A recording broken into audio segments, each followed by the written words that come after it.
পৃথিবীর কোন এতিম যেন বলতে না পারে নবীজি আমার ব্যাপারে কি বলবেন, আমি তো এতিম মানুষ, আর তিনি আমার ব্যাপারে কিভাবে আমার দরদ বুঝবেন। নবীজিকে আল্লাহ পাক কেমন এতিম বানালেন, সমস্ত দুনিয়ার এতিমদের সর্দার বানালেন। মায়ের পেটে যখন তিনি ছিলেন 6 মাসের সময় মায়ের পেটে থাকাকালীন বাপের এতিম হয়ে গেলেন। যখন প্রসব বেদনা শুরু হয়েছে মায়ের, দুনিয়ায় যখন তিনি আসবেন, হযরতে আমেনা ঘরের ভিতরে বসে তার অবস্থাটা কি, এই সন্তান পৃথিবীতে আসতে পরে যিনি সবচাইতে বেশি খুশি হবেন তিনি তো আজ দুনিয়ায় নাই। মনের ভিতরে কত কষ্ট। আল্লাহ রাব্বুল আলামিন তার হাবিবকে দুনিয়া আনলেন।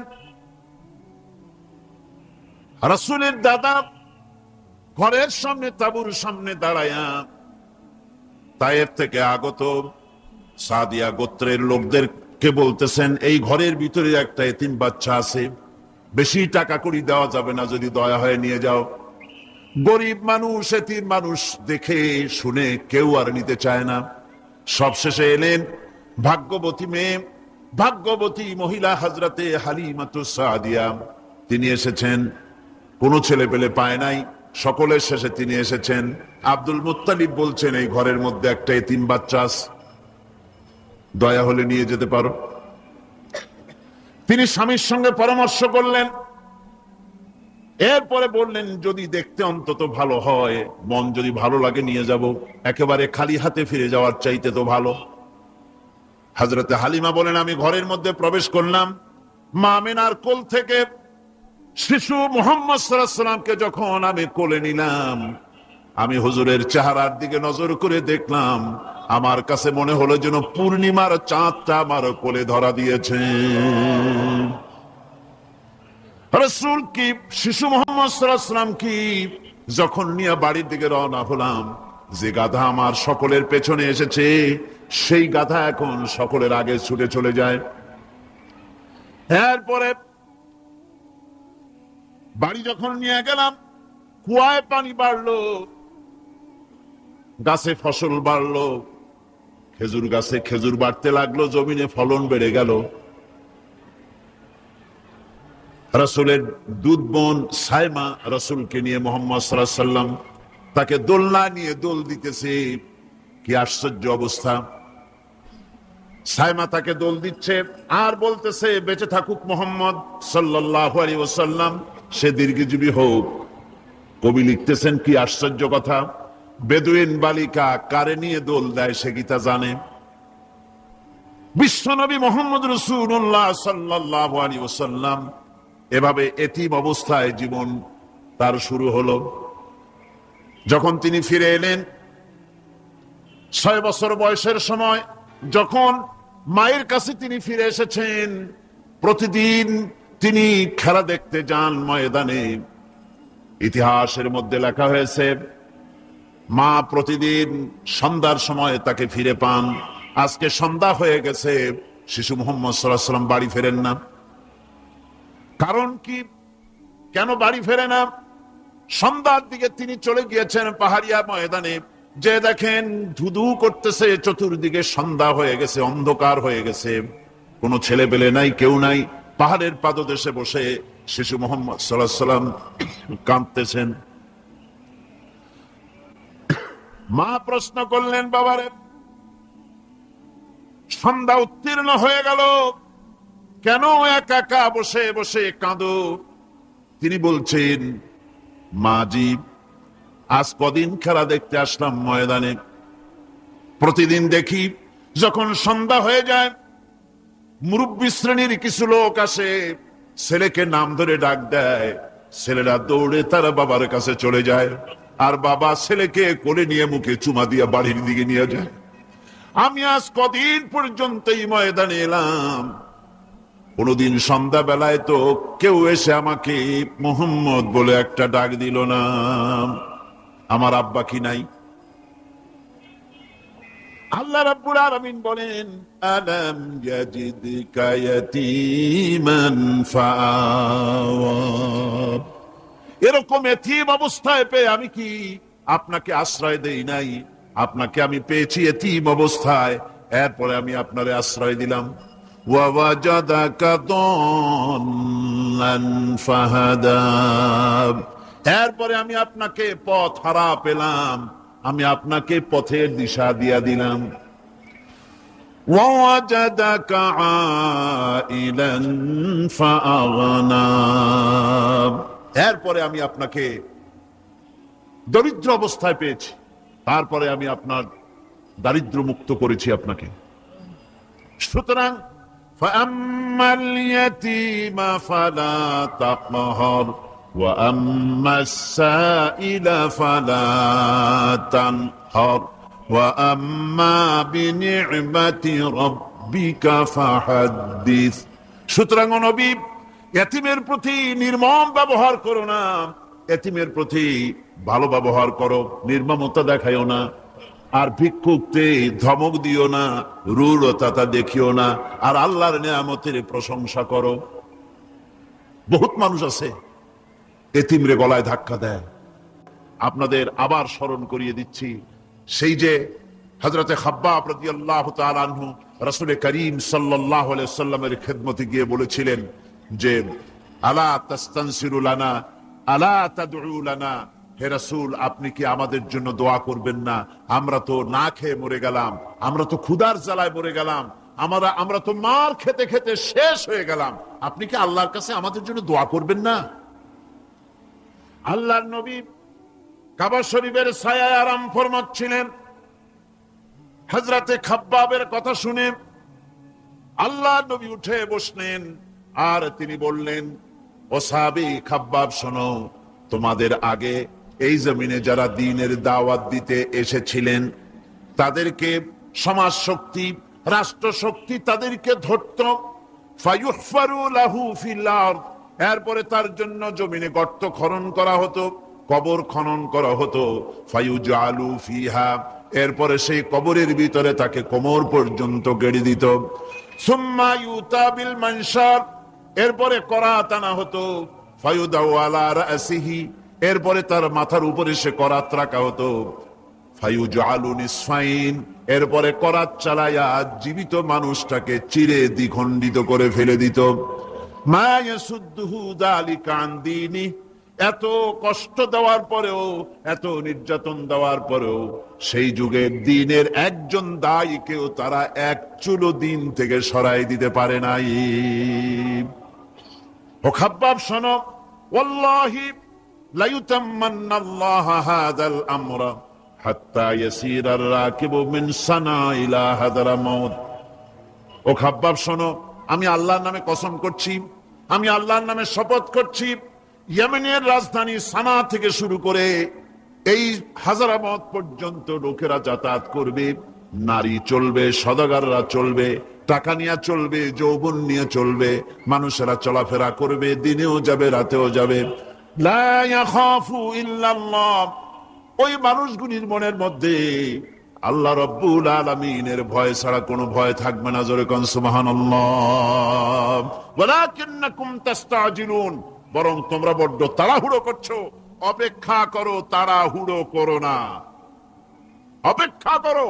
এরকম সমাজ আসবে, চুরি, ডাকাতি, জেনা, ব্যভিচার, হত্যা, ধর্ষণ, ক্ষুধা, দারিদ্র কিচ্ছু থাকবে না, একটি সুন্দর সোনার সমাজ তৈরি হয়ে যাবে।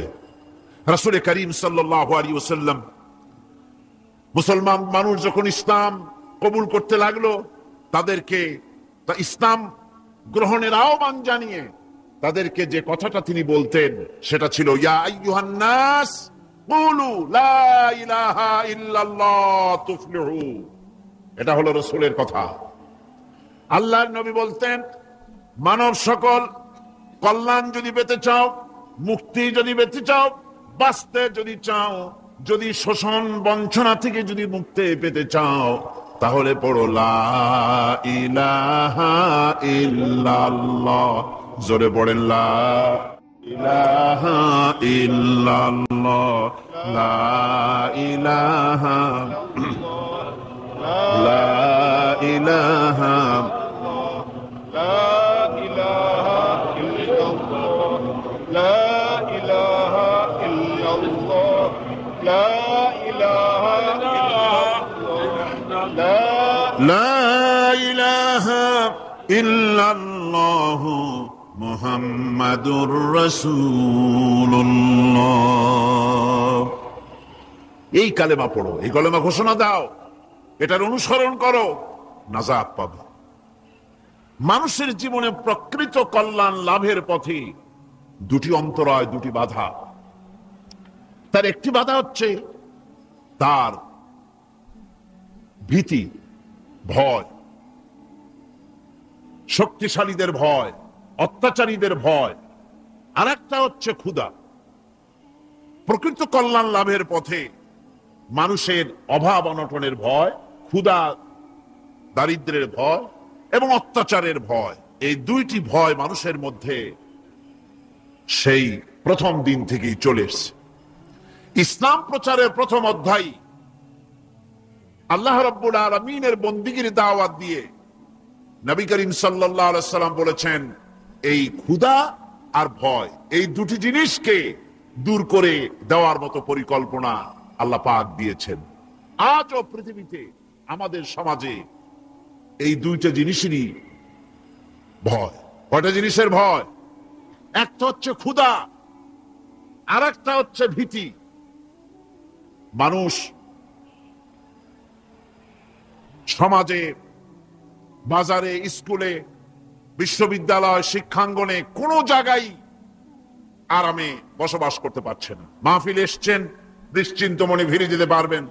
আপনার ছেলে বিশ্ববিদ্যালয়ে পড়াশোনা করছে, জীবন নিয়ে বাড়ি ফিরতে পারবে।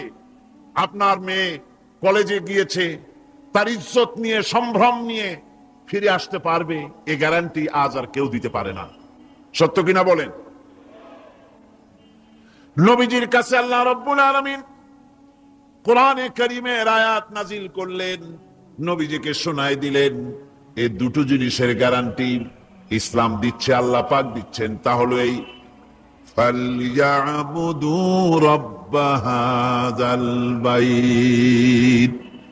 ক্ষুধার সময় যদি খেতে চাও, ক্ষুধার সময় যদি পেট পুরে খেতে চাও, আর বিপদের সময় যদি নিরাপত্তা চাও, আরামে যদি ঘুমাতে চাও, তাহলে কি করো? ফালইয়াবুদু রাব্ব হাযাল বাইত। এই ঘরের মালিকের ইবাদত করো। কোন ঘর?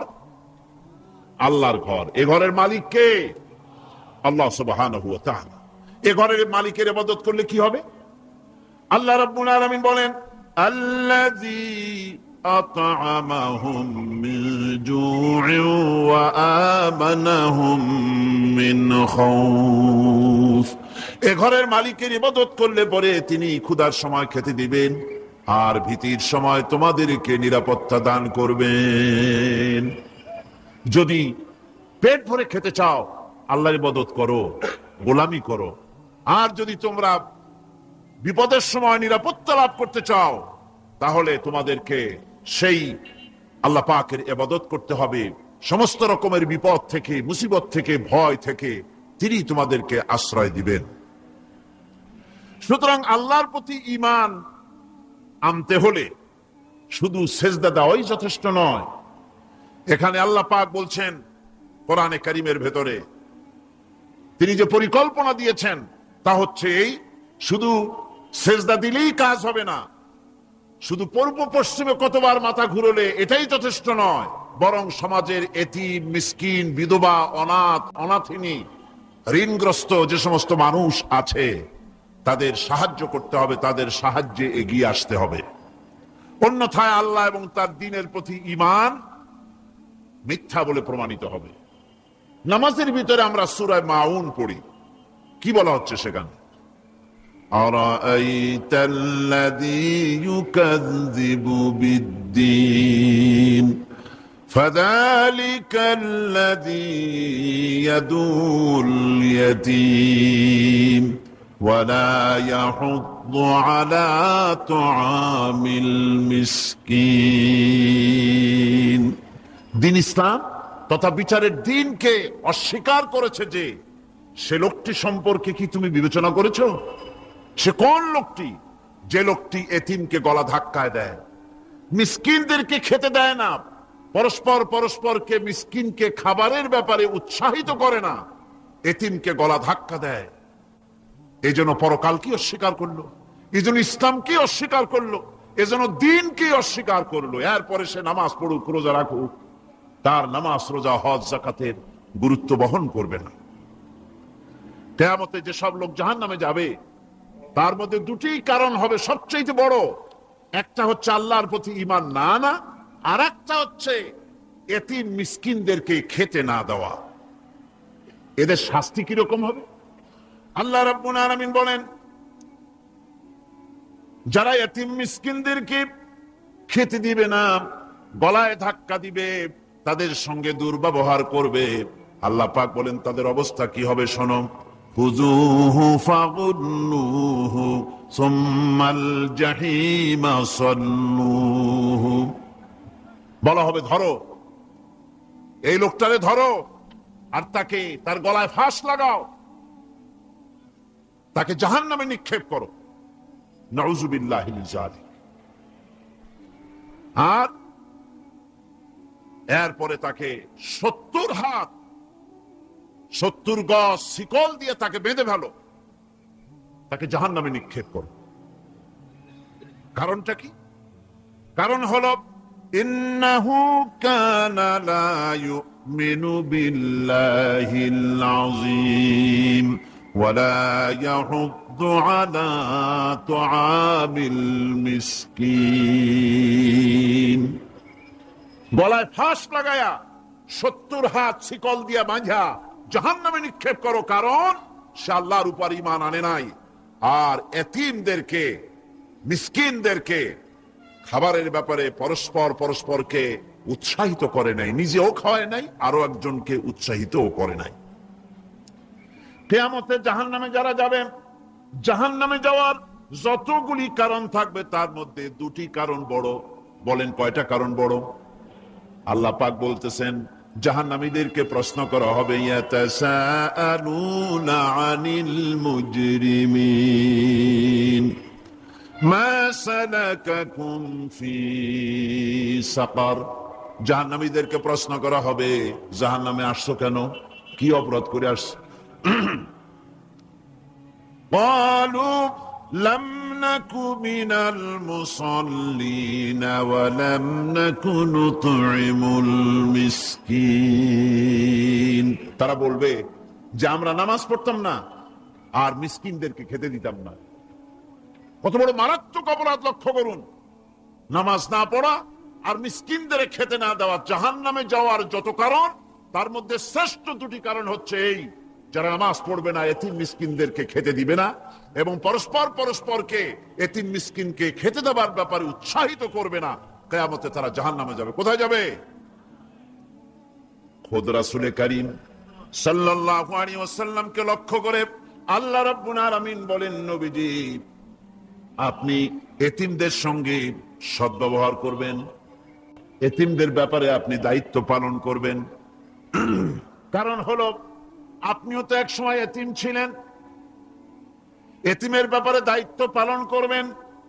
কোরআনে কারীমে রব্বুল আলামিন বলেন, আলাম ইয়াজিদকা ইয়াতীমান ফাআওয়া। ও নবী, আমি কি আপনাকে এতিম অবস্থায় পাই নাই? আর তারপরে আমি কি আপনাকে আশ্রয় প্রদান করিনি? আপনাকে আমি এতিম অবস্থায় পেয়েছি, এরপরে আপনাকে আশ্রয় দিচ্ছি।